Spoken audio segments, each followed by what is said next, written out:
In this video, I want to walk with you through problem number 1 of the Standard 16 practice packet. There's already an example on the front side, but I thought I'd do another one with you here.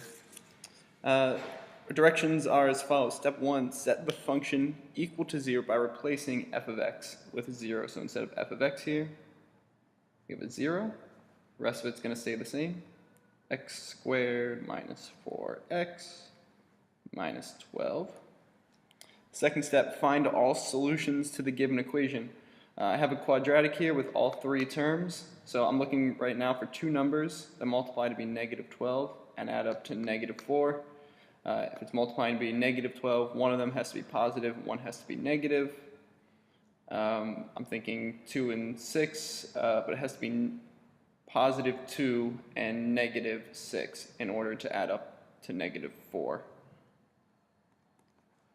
Those are the parts of my binomial. Positive 2, so x plus 2, and x minus 6 for the negative 6. You can always multiply this, like FOIL it back together, use the box method to get back to here just to make sure you are doing the right thing.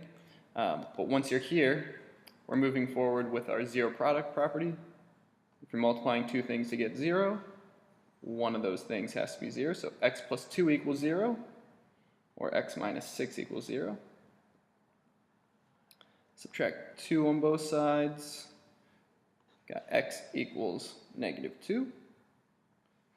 Add 6 on both sides. We have x equals 6. So the zeros of this function, the numbers that you can put in to get 0 for your function value, are negative 2 and 6, where x equals negative 2 and 6. All right. I've done step 2. Step 3, type the function into your Desmos calculator by going to desmos.com/calculator. So I'm going to pause this. And restarting here, going to desmos.com/calculator. Desmos.com/calculator. And in here I want to put my function.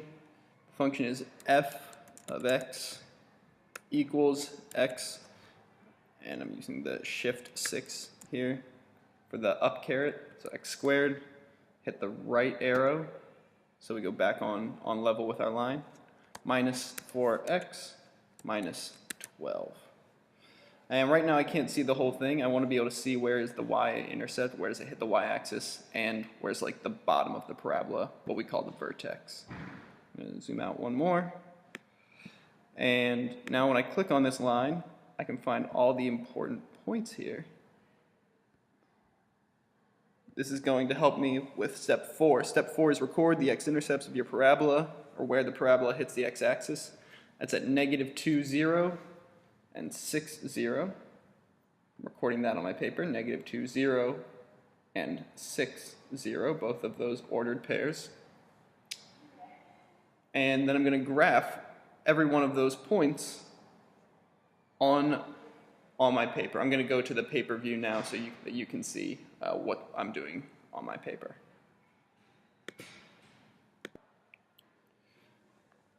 All right, moving on with step 5, sketching the graph of the parabola. First graphing the special points, the x-intercepts. So negative 2, 0, and 6, 0.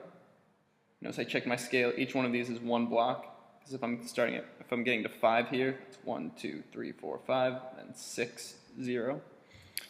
My y-intercept, the y-intercept of the graph, looking at my Desmos calculator, it's down here at 0, negative 12.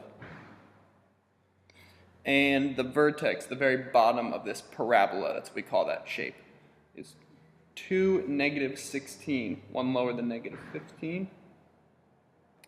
Second part of part B, connect those points with a parabolic curve. It's going to be something like this. I'm not great at sketching this, but you get better with practice.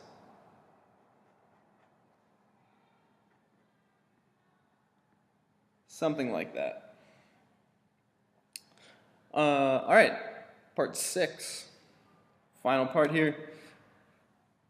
Look back at the problem to see if your graph confirms your solution or if a mistake was made. Our solutions were negative 2 and 6.